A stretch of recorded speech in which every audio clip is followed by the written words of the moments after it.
Dans cette vidéo, nous allons corriger l'exercice numéro 12 de la banque orale CCP. Voici l'exercice, donc soit fn, une suite de fonctions de l'intervalle AB dans R. On suppose que la suite fn converge uniformément sur l'intervalle AB vers une application f, et que pour tout entier n, fn est continu en x0, avec x0 dans l'intervalle AB. Montrer que f est continu en x0.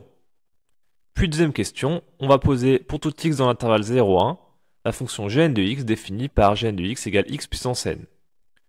La suite gn converge-t-elle uniformément sur l'intervalle 0, 1? Donc c'est parti, commençons par la première question. Montrons que f est continu en x0. Donc je rappelle les deux hypothèses de l'énoncé. On suppose que fn converge uniformément sur l'intervalle AB vers une application f. Et deuxième hypothèse que pour tout entier n, fn est continu en x0 avec x0 dans l'intervalle AB. Donc il faut montrer que f est continu en x0. Donc je vous rappelle juste la définition de continuité en un point x0. Donc pour montrer que f est continu en x0, il faudra montrer que pour tout epsilon supérieur à 0, il existe delta strictement supérieur à 0, tel que pour tout x dans l'intervalle AB, tel que en valeur absolue, x moins x0 est inférieur à delta, implique valeur absolue de f de x moins f de x0 inférieure à epsilon.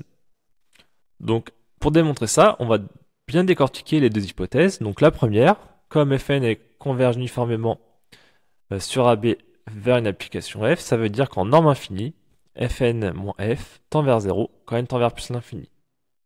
Et donc si ça tend vers 0, ça veut dire qu'en norme, fn moins f est aussi petit que l'on veut, dès que n est suffisamment grand. Donc il existe un entier qu'on va noter grand N, pour lequel, pour tout n supérieur ou égal à cet entier grand N, la norme infinie de fn-f est inférieure ou égale à epsilon. Donc ça, c'est la définition de limite finie d'une suite. Ensuite, on va utiliser la deuxième hypothèse. On va le décortiquer un petit peu. Donc, on va prendre, donc on sait que fn est continu avec 0 pour tout entier n. Donc en particulier, ça marche aussi pour l'entier grand N. Donc on va considérer l'entier grand N ici. Donc f grand N est continu avec 0. Qu'est-ce que ça veut dire? Ça veut dire qu'il existe delta strictement supérieur à 0, tel que pour tout x dans l'intervalle AB, valeur absolue de x moins x0 inférieure à delta implique f grand N de x moins f grand N de x0 inférieur ou égal à epsilon. Ça, c'est exactement la définition de continuité en x0 de la fonction f grand N. Maintenant, il faut montrer que f est continu en x0, donc on va essayer de montrer que f de x moins f de x0 est si petit que l'on veut, dès que x est suffisamment proche de x0. Donc pour ça, on va majorer cette valeur absolue pour commencer, cette différence en valeur absolue.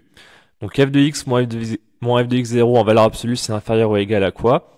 Donc on sait que f de x moins f de x0, déjà, c'est égal à f de x moins f grand N de x, plus, alors là j'oublie les valeurs absolues, plus f grand N de x moins f grand N de x0, plus f grand N de x0 moins f grand x moins f de x0. Donc après, en appliquant les valeurs absolues et en utilisant l'inégalité triangulaire, on arrive directement à cette majoration. Ensuite, f de x moins f grand N de x, c'est inférieur à la norme infinie de f moins f grand N, par définition de norme infinie. Même chose ici, vous pouvez inverser les deux. F grand N de x0 moins f de x0, c'est pareil que f de x0 moins f grand N de x0 en valeur absolue. Et donc c'est aussi inférieur à la norme infinie de f moins f grand N. Au milieu, on ne change pas. Ensuite, on utilise nos deux hypothèses. On sait que la norme infinie de f moins f grand N, elle est bien inférieure à epsilon, d'accord? Parce que c'était vrai pour tout entier n supérieur ou égal à grand N. Donc là, on est directement égal à grand N, donc c'est bon, c'est inférieur à epsilon ici en rouge. Même chose ici, c'est inférieur ou égal à epsilon. Et en bleu, ici, d'après la deuxième hypothèse, on sait que c'est aussi inférieur à epsilon. Donc finalement, en valeur absolue, f de x moins f de x0 est bien inférieur ou égal à 3 epsilon. Donc qu'est-ce qu'on vient de démontrer? On vient de démontrer que pour n'importe quel epsilon supérieur à 0, il existe delta strictement supérieur à 0, tel que pour tout x dans l'intervalle AB, la valeur absolue de x moins x0 inférieure strictement à delta implique que, en valeur absolue, f de x moins f de x0 est inférieur ou égal à 3 epsilon. Donc on a bien que f de x est aussi proche de f de x0 que l'on veut, pour x assez proche de x0. Donc ça montre bien la continuité de f au point x0. Passons à la deuxième question. La suite Gn converge-t-elle uniformément sur 0,1? Donc je vous rappelle, la suite Gn est définie par Gn de x égale x puissance n pour x dans l'intervalle 0,1. Donc pour voir si ça converge uniformément, déjà il faut trouver la limite de cette suite de fonctions. Donc c'est ce qu'on va faire. On va chercher la limite de cette suite de fonctions. Donc la suite Gn va converger simplement sur 0,1 vers une fonction g qu'on va déterminer tout de suite. Donc on peut regarder sur GeoGebra qu'est-ce que ça donne. Donc si je mets n égale 0, la suite g c'est la fonction constante égale à 1. Puis x puissance 1 ça donne x, x au carré, x puissance 3, etc. Et je grandis les n. Et plus n grandit, et plus on voit vers quoi la suite de fonctions Gn va tendre.